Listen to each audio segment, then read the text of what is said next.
로마서 우리 8장 14절에서 16절 말씀 우리 읽고 오늘 사도신경 첫 주 강의를 함께 좀 하도록 하겠습니다.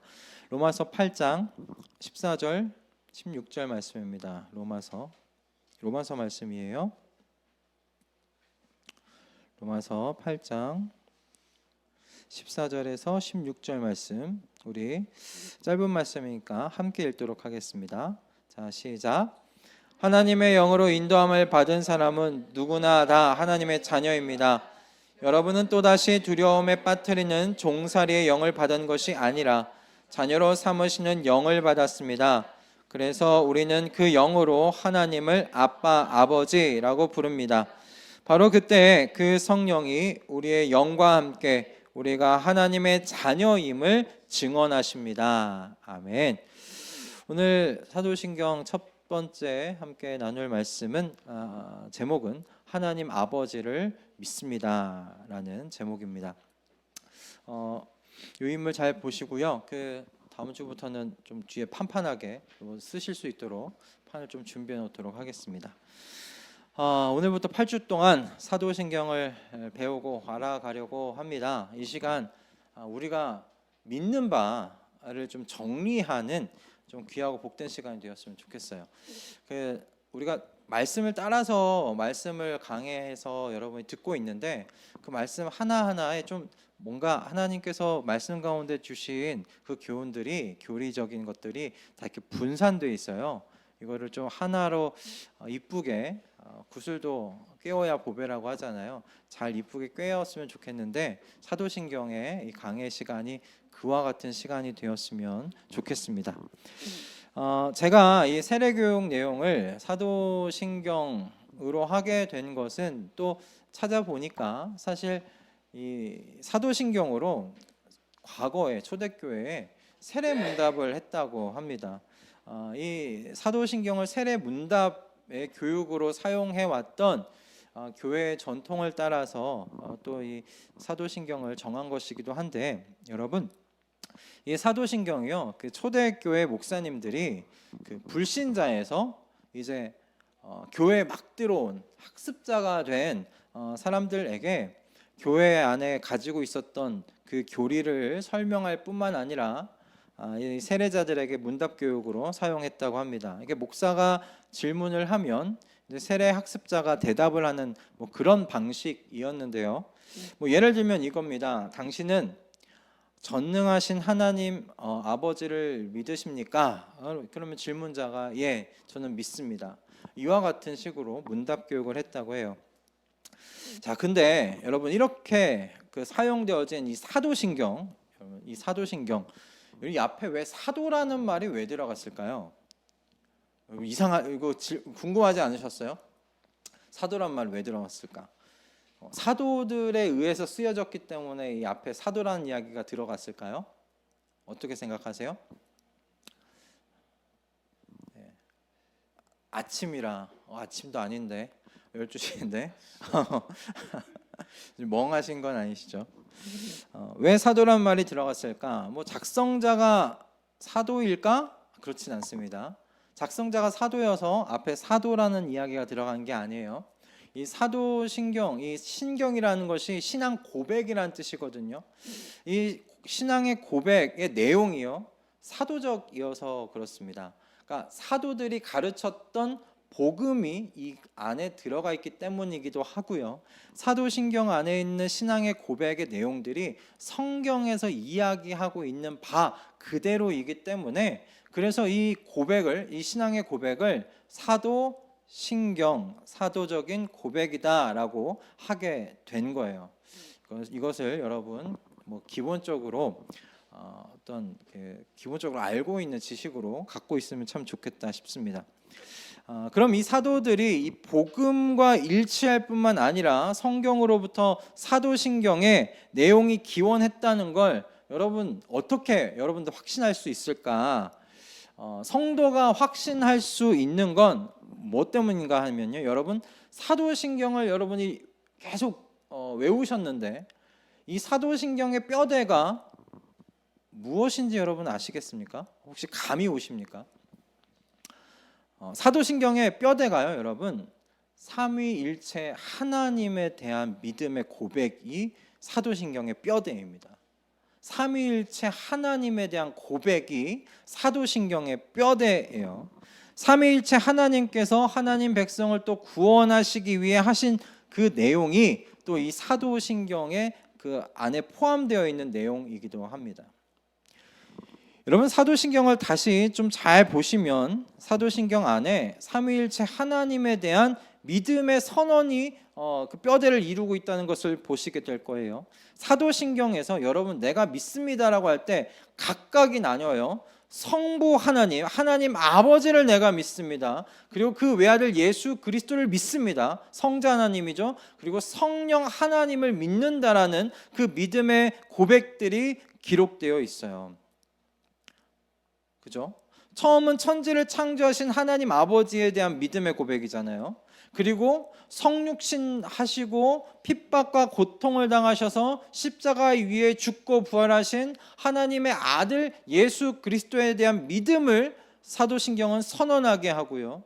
그리고 그 구원을 적용할 뿐만 아니라 교회를 세우시고 유지하시는 성령 하나님에 대한 믿음으로 마지막 선언되고 있는 것을 여러분 사도신경 내용 잘 보시면 보실 수 있으실 겁니다. 이처럼 사도신경 안에서요, 사도신경의 내용 안에는 성경이 말하고 있는 성부, 성자, 성령의 이 삼위일체 하나님에 대한 선언과 이 성부, 성자, 성령 이 삼위일체 하나님께서 각각의 역할을 분배하셔서 구원의 일을 이루어 가시는 것이 이 복음의 내용이 사도신경 안에 그대로 담겨 있어요. 우리는 오늘부터 8주 동안 이 사도신경의 말씀을 생각해 갈 겁니다.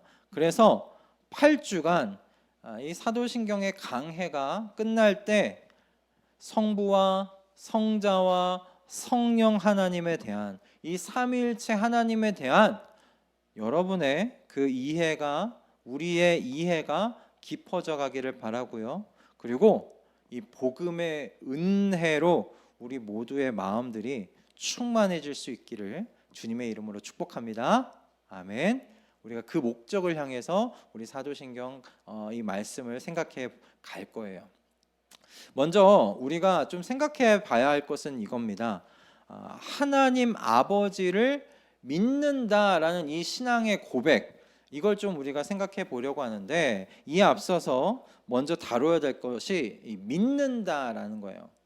우리 사도신경은 천지를 창조하신 하나님 아버지를 내가 믿습니다. 믿습니다가 뒤에 나오지만요, 이게 그 라틴어로 보면 먼저 믿습니다로 시작을 합니다. 믿습니다. 그렇기 때문에 중요한 건 뭐냐면 믿는다는 게 뭐냐라는 거예요. 믿는다는 게 뭔가. 이 믿음의 고백은 이 성부와 성자와 성령 하나님에 대해서 나도 그분들 그 삼위일체 하나님, 그러니까 하나님의 존재를 저도 동의합니다. 그 동의한다는 것이 그 믿는다는 것에 포함이 됩니다. 나는 성부, 성자, 성령 하나님께서 존재하신다는 것을 동의하고 저도 그 부분에 대해서 확신합니다. 이게 믿는다라는 것에 포함이 돼요. 그런데 중요한 건 이거죠. 성도의 믿음이 이런 지적인 동의에서 끝나느냐? 그렇지 않다는 거예요. 내가 성부 하나님, 성자 하나님, 성령 하나님이 계신다는 것을 내가 동의합니다. 그것에 저도 그것을 확신합니다. 거기서 멈추는 것이 아니라 살아계신 이 삼위일체 하나님에 대해서 저도 인격적으로 신뢰를 바칩니다라는 것이 믿는다는 것에 포함되어 있다는 거예요. 이렇게 좀 비유해 볼 수 있을 것 같아요. 한 사진 한번 볼까요? 사진을 보면 이게 닻이 보이시죠? 배에서 닻이 내려가고 있어요. 배에는 이 닻이라는 것이 있지 않습니까? 바로 여러분 신뢰라는 것이, 하나님을 신뢰하는 그 단계로 나아가는 것이 이 바로 닷과 같아요. 닷. 배가 바다 밑바닥에 닻을 내리고 닻을 내리게 되면 배가 어떻게 됩니까? 바다 위에 안전하게 고정되지 않습니까? 바다의 물결이 아무리 출렁출렁 쳐도 배는 고정됩니다. 바다 위에 닻을 내리게 되면요. 하나님을 신뢰하는 신앙이 마치 이 닷과 같은 거예요. 이 닷과 같은 거예요. 하나님의 존재를 믿는 것에서 그치지 않고 하나님과 인격적으로 하나님을 그래서 신뢰하는 데까지 나아간다는 것은, 이 믿음이라는 것은 그래서 닻을 내리고 하나님께 안전하게 머물러 있는 것, 여러분 이것을 의미합니다. 지적인 동의를 넘어서서 하나님을 신뢰한다는 것은 하나님 한 분에게 내가 닻을 내린다는 거예요. 하나님께 내가 고정하겠다는 거예요. 그런 의미에 믿는다는 것이.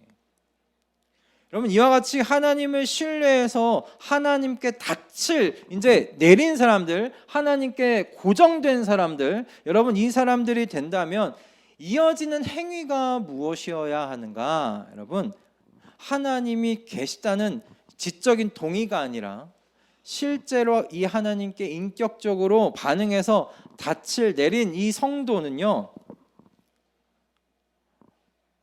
그 다음에 어떤 행위로 하나님께 나아가게 되는가, 이 부분에 있어서 여러분 사도신경하고요 세례가 좀 밀접하게 연결되어 있다는 이 부분을 여러분이 기억하실 필요가 있으세요. 세례를 받는다는 건 여러분 성부와 성자와 성령 하나님에 대한 믿음의 고백이고요, 이 복음을 향해서 뭐하며 살겠다는 이 공개적인 고백이냐면 이 복음을 향해서 헌신하겠다는 믿음의 고백이에요. 여러분 공개적인 고백이에요.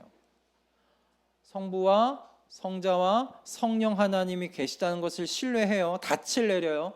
닻을 내린 대상에게 내가 헌신하겠다는 공개적인 고백이 세례받는 거예요. 여러분 세례받는다는 게 그냥 저는 지적인 동의를 하는 게 아니에요. 내가 하나님을 신뢰합니다. 하나님께 닻을 내리고 살겠습니다. 거기까지가 아니고요. 세례를 받는다는 건 뭐냐면 공개적으로 모든 사람들 앞에서 내가 이제 닻을 내린 이 하나님께 헌신하겠습니다. 헌신하며 살겠습니다라는 공개적인 고백이라는 말씀이에요. 닻을 내렸잖아요. 그럼 닻을 내린 그 대상에게 헌신하는 행위가 이어지는 거라는 거죠. 당연한 이게 수순입니다. 저는 그래서 당연한 우리의 반응이라고 생각해요. 여러분 하나님께 닻을 내리신 이유가 뭐예요? 하나님께 뿌리를 내린 이유가 뭐예요? 출렁이는 바다 위에서 내가 표류하지 않고 요동치지 않고 집채만한 파도가 내게 닥쳐와도 닻을 내렸으니 내 배가 파손되지 않을 거다. 버틸 수 있을 거다. 그 안전함을 누리기 위해서 여러분 그 닻을 내린 겁니까? 하나님께 고정된 겁니까? 그런 유익을 얻기 위해서 고정하신 겁니까?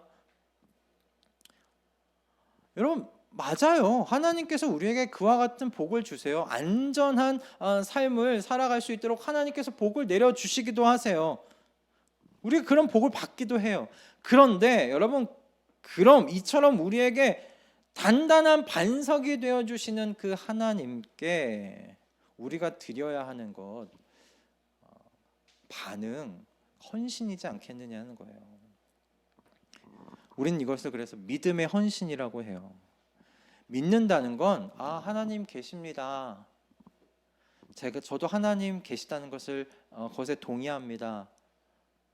그래서 나도 하나님께 고정합니다. 내 삶을 하나님 위에 세우겠습니다.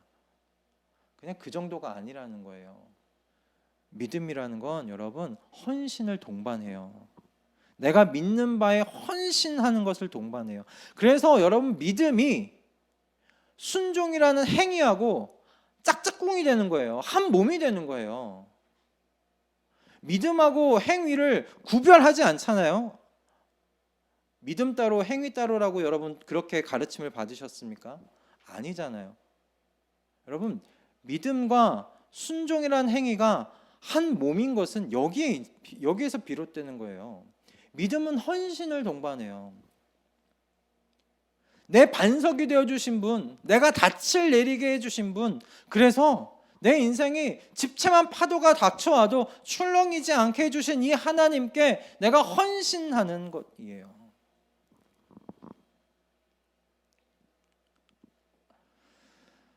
존재하시는 삼위일체 한 분 하나님께 그래서 즐거운 마음으로 기꺼이 저희 자신을 여러분 복종시키는 것, 여러분 이것이 믿음의 헌신입니다. 믿음에는 헌신이 따라요. 헌신이 따라요. 여러분 이것이 저희가 여기 앞에서 이야기는 간단하게 말씀드린 거예요. 믿는다라는 것의 의미예요. 믿는다. 정리하자면 이겁니다. 여러분 우리의 믿음에는 하나님이 존재하십니다. 성부와 성자와 성령 하나님께서 계십니다. 그런 지적인 동의, 확신 들어가죠. 그런데 우리의 믿음이 거기서 끝나지 않고요.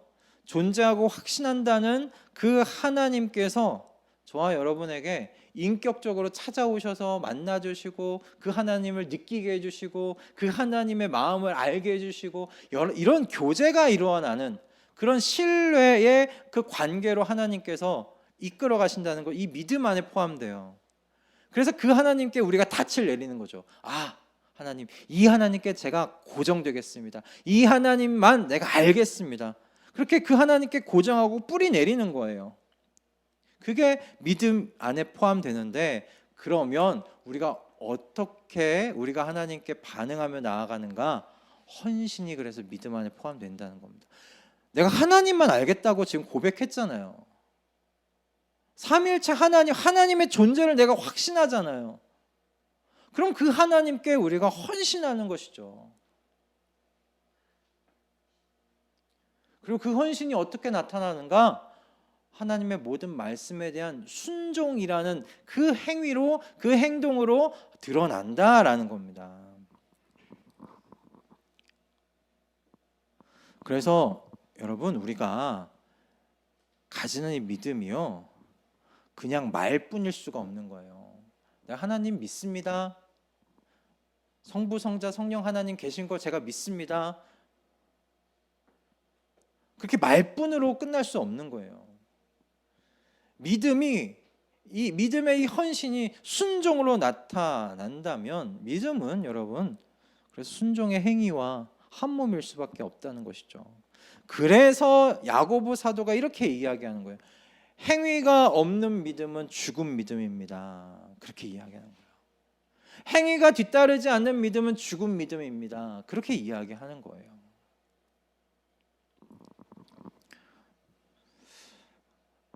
이것이 우리가 교회가 가지고 있던 믿음에 대한 바 내용이에요. 성경이 가르치는 믿는다라는 것에 대한 내용이에요. 자, 그런데 여러분 이 믿음에 대해서 들으시니까 어떠세요? 뭔가 무거운 짐을 이 어깨에 한가득 안은 짊어지신 것 같은 그런 느낌이 드십니까? 요즘 그렇잖아요. 헌신이라는 말 되게 잘 듣지 못하는 단어잖아요, 그죠? 헌신하라고 하면 일단은 마음에서부터 뭔가 반골 기질이 올라오지 않아요? 헌신? 왜 헌신해야 되지? 이거 하나님 믿기 힘들겠다. 뭐 그런 생각 혹시 드십니까? 지금 내 몸 하나 건사하기도 뭔가 정말 빠듯하고 힘든데 하나님께 기꺼이 나 자신을 드리고 복종하는 헌신의 삶을 살라고 하는 것이 어떤 의미에서 부담스럽게 느껴지십니까? 여러분, 그런데 지금 저희가 듣고 있는 이 사도신경의 믿음에 대한 이야기가요, 과거에 어떤 사람들에게 먼저 가르쳐졌냐면 이제 막 교회에 갓 들어온 사람들에게 가르쳐진 내용이에요. 10년, 20년 교회에 있었던 사람들에게 사도신경의 내용이 이것이 가르쳐진 것이 아니고요. 교회에 이제 막 갓 들어온 불신자였다가 이제 막 이 학습자로 찾는 자로 이렇게 들어온 사람들, 그 사람들에게 이 사도신경의 내용이 가르쳐졌대요.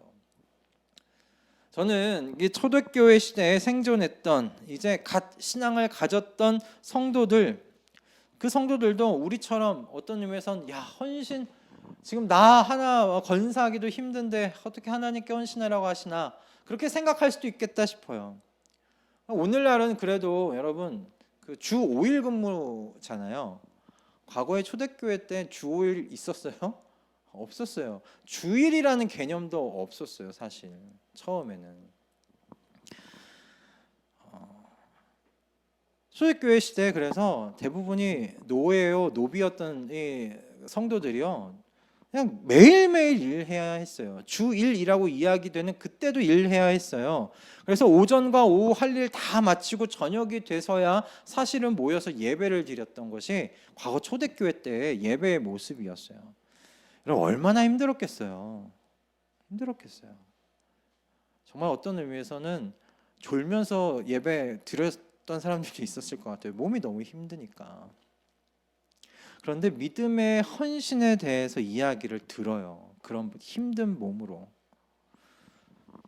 물론 당시에는 예수 그리스도를 믿는다라는 것이 세상적인 조롱과 어떤 핍박과 학대 받을 것을 각오하는 것이기도 했지만, 그럼에도 불구하고 우리가 여기서 생각할 수 있는 것 이것이죠. 도대체 무엇이 우리로 하여금, 그 당시의 성도들로 하여금 이 믿음의 헌신을 하게끔 했을까라는 거예요. 도대체 무엇이?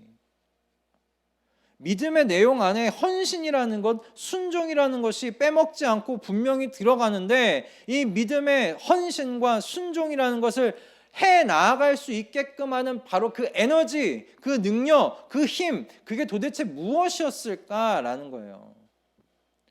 다 여러분 힘들잖아요. 한 주간 살아간 삶이 얼마나 힘들어요. 제가 봤을 때 우리 가족들 정말 힘들어요. 정말 바빠요. 내가 봤을 때 주말도 없잖아요. 보니까 정말 바빠요. 정말 힘들게 살아요. 그렇게 힘든 과정 속에서 믿음의 헌신이라는 거, 하나님께 헌신하며 살아간다는 거, 이거 힘든 일이에요, 여러분. 근데 우리 어떻게 이걸 가능하게 하는가? 하나님도 아실 텐데 우리의 이 고단한 삶의 현장을 하나님께서 모르시는 거 아닌데, 하나님께서 어떻게 순종해? 내 말에 순종해야지, 내게 헌신해야지라고 어떻게 이렇게 요구해 오실 수 있는가? 그럼 이 헌신과 순종을 가능하게 하는 능력이라는 게 무엇일까? 여러분 당연하게 우리가 질문해 볼 수 있는 것이라는 생각을 해봅니다. 여러분 이 힘과 능력은요, 오늘 우리가 지금 생각하려고 하는 하나님 아버지를 내가 믿습니다라는 여러분 이 신앙의 고백 안에 담겨 있어요. 그 능력이, 그 힘이 이 신앙의 고백 안에 담겨 있어요.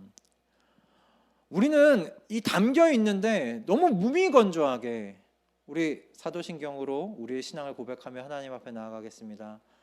전능하사 천지를 창조하신 하나님 아버지를 내가 믿사오며. 여러분 우리 너무 무미건조하게 이 부분을 암송하고 지나가지는 않습니까? 제가 이 사도신경 처음에 이 1주차를 준비하면서 내가 바로 그랬구나라고 생각했어요. 내가 바로 무미건조하게 하나님 아버지를 내가 믿사오며 라고 그렇게 고백하며 그냥 지나쳤구나 라고 생각이 들더라고요. 여러분 내가 하나님 아버지를 내가 믿사오며 라고 이렇게 고백하실 때 우리 중 얼마나 우리 자신이 하나님의 자녀가 되었다는 이 놀라운, 여러분 이 은혜 속에서 이 고백을 여러분 하고 있습니까? 여러분 이 시간 우리 잠깐 좀 그 은혜에 대해서, 우리가 하나님 아버지의 자녀가 되었다는, 우리를 자녀되게 하신 것에 대한 은혜를 좀 생각해 보고 싶은데, 제가 처음인 것 같아요. 오늘 우리 함께 설교 중에 영상을 하나 좀 보려고 하는데, 더 모스트라는 영상입니다. 뭐 보신 분들도 계실 텐데 한번 저도 이거 한 3번째 보거든요. 볼 때마다 가슴이 너무 뭉클해가지고 이 더 모스트라는 영상을 보시고 우리 말씀 같이 좀 이어서 듣도록 하겠습니다.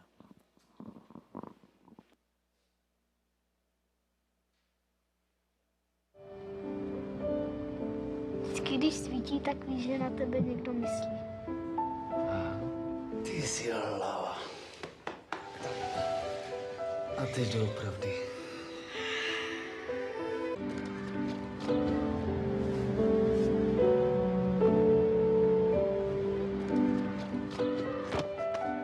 Víš co?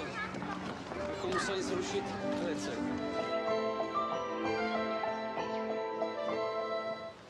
Za hodinu pojede vlák, jo. Za 30 minut pro tebe přijdu a půjdeme nahoru a budeme pouštět čoupátka, jo? Položíme most. No, mostem položíme most, jo? Jo! 30 minut sedět, nikam neběhat.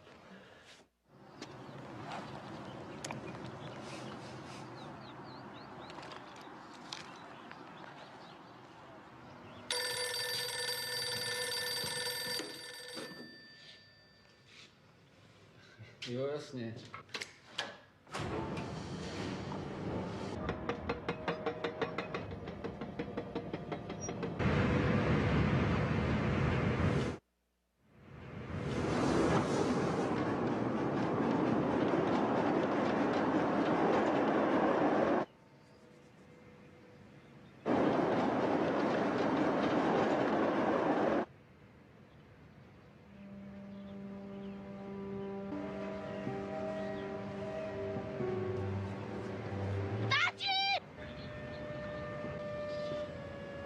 Tati, ten vlak jede moc brzo!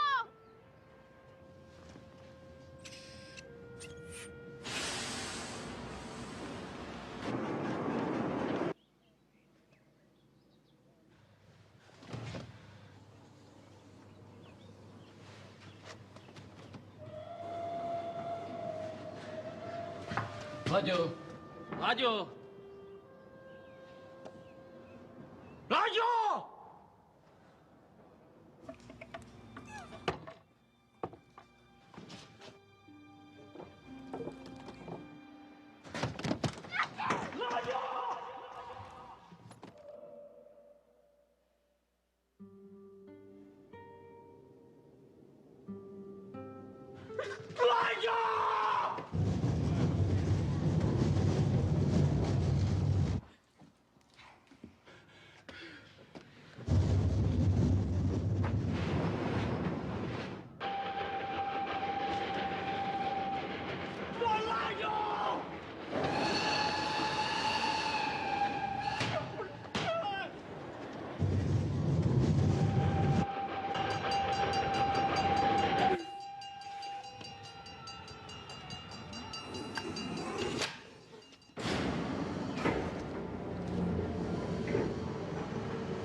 Vy máte oheň?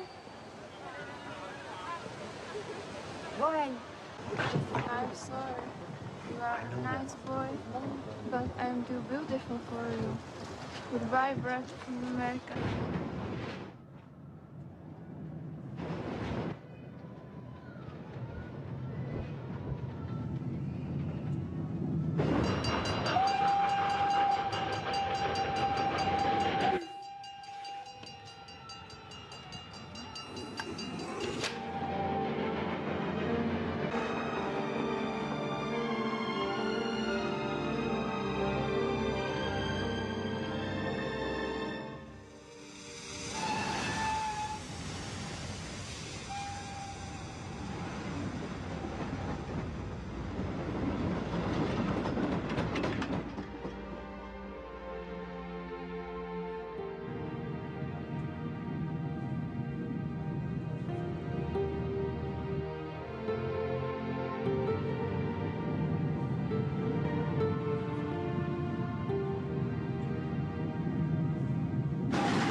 놀랍고 영원한 신비 지으신 그대로 회복시킨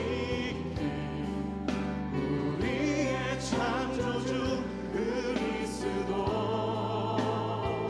십자가의 길로 아버지 뜻 이루셨네. 그가 이 땅에 오신 이유 이제 우리에게 맡겨진 그 소망 그 사랑 그 생명 아름답고 눈부신 십자가의 길 우리가 이 땅에 살아가 이유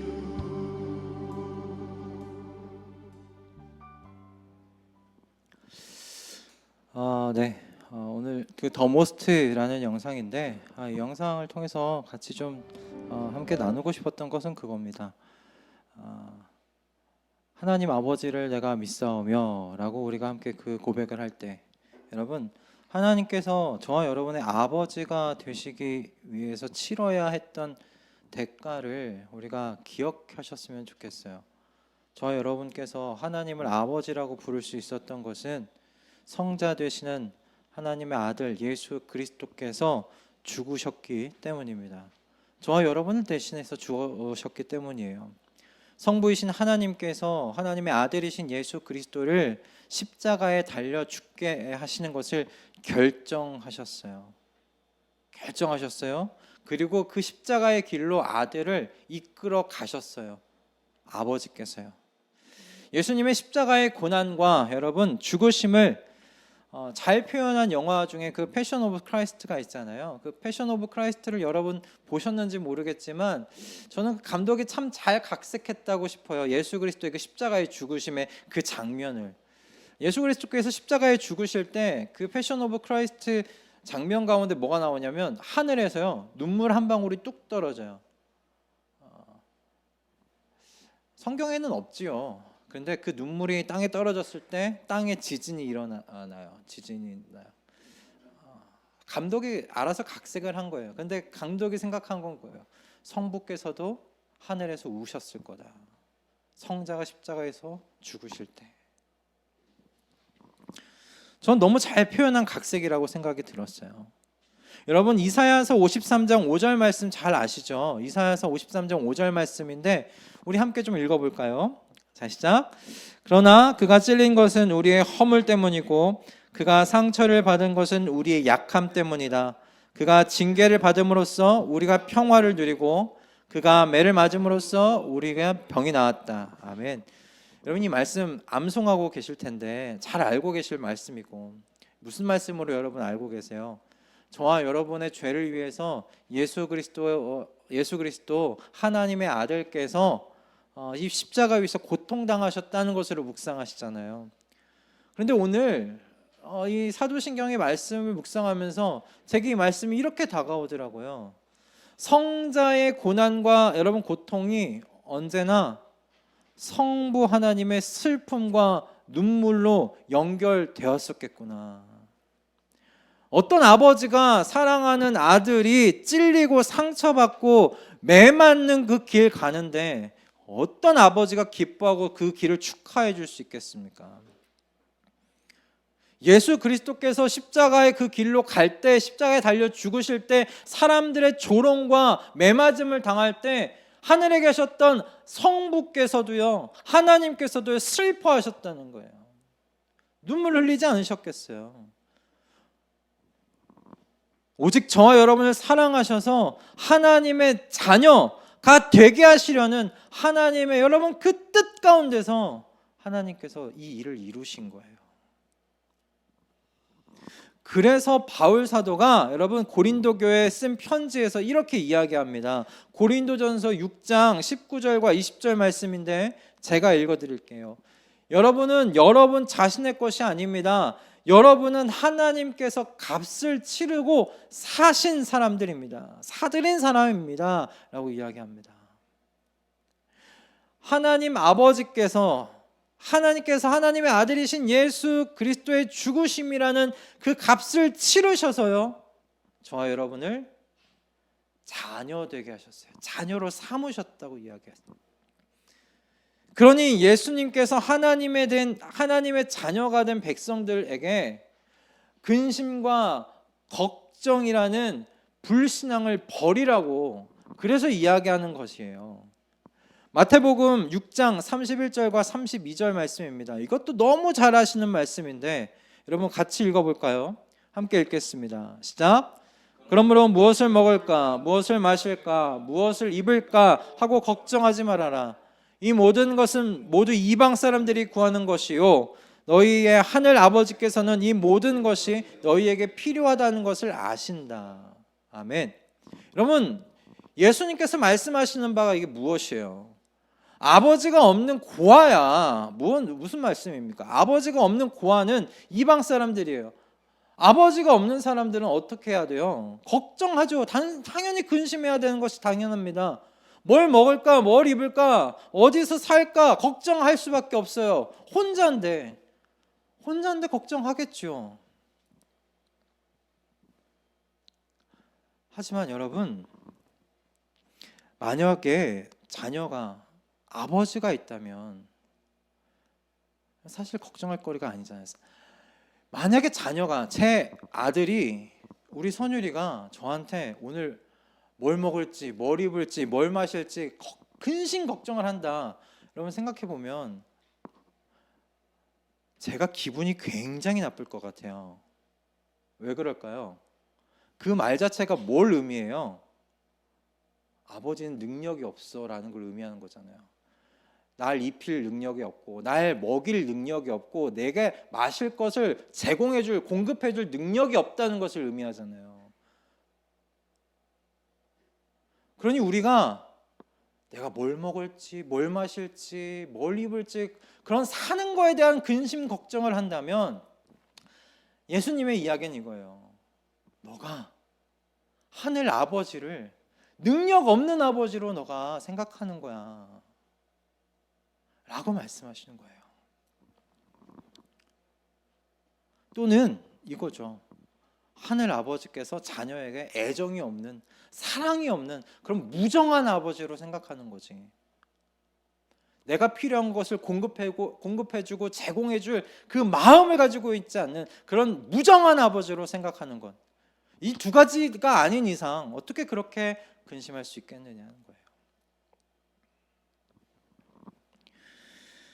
우리는 지금 우리가 받고 있는 여러분 이 복에 대해 은혜라는 말로 표현을 합니다. 이런 사랑과 여러분 보살핌을 받을 자격이 없는 우리에게 하나님께서 한이 없으신 사랑을 부어주고 계세요. 그리고 바로 이 은혜가 하나님을 향해서요, 우리가 믿음의 헌신을 가능하게 하는 힘이고 능력입니다. 내가 이 은혜 받았다는 것에 대한, 내가 이 은혜를 누리고 있다는 것에 대한 것이 여러분 믿음의 헌신, 순종을 가능하게 하는 능력이고 힘이에요. 저희가 우리 자신들에 대한 이 좀 메타인지를 좀 높여야 될 필요가 있어요. 저나 여러분이나 스스로의 힘으로, 스스로의 힘과 능력으로 하나님께 믿음의 헌신, 순종을 여러분 해드릴 수 있다. 노예요. 드릴 수 없다고 인정을 하세요. 그냥 헌신은요, 하나님의 말씀에 대한 여러분 순종이라는 행동으로 드러나게 되는데, 순종은 사람의 의지와 힘으로 지속 불가능합니다. 3일은 할 수 있을 거예요. 아니 길면 한 일주일, 뭐 한 달 할 수 있을지도 모르겠어요. 근데 인생 전체를 걸쳐서 할 수는 없어요. 못해요. 우리 안에 아직 죄의 성향이 남아있기 때문에 못해요. 우리 힘으로 우리 능력을 할 수 없어요. 할 수 없어요. 그런데 이 죄의 성향을 무엇이 이기냐면 은혜가 이기는 거예요. 은혜가. 여러분 이것을 기억하십시오. 여러분이 순종하겠다고 의지적으로 애쓰지 마세요.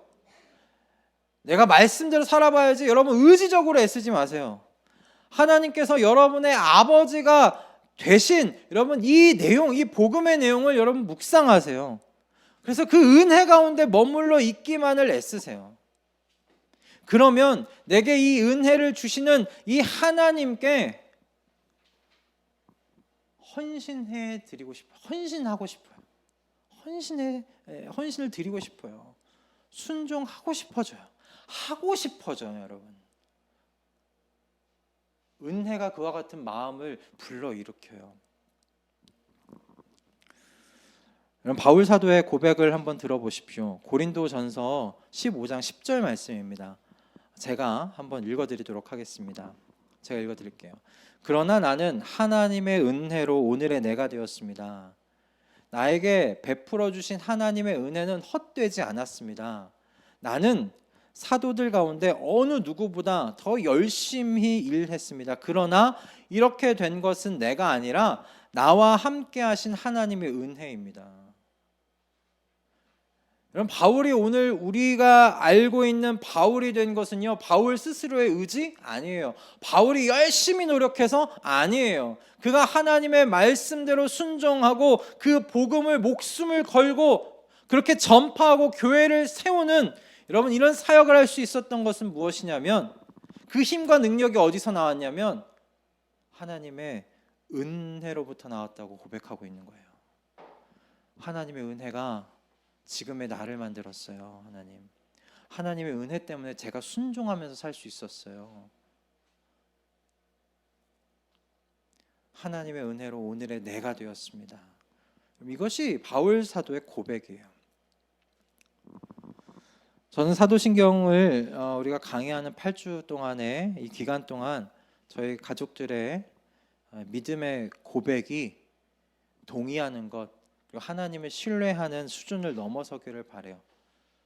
믿음의 헌신으로 나아가기를 소원합니다. 순종의 자리로 나아가기를 소원합니다. 여러분 그런데 그러려면 저희가 은혜 가운데 머물러 있어야 돼요.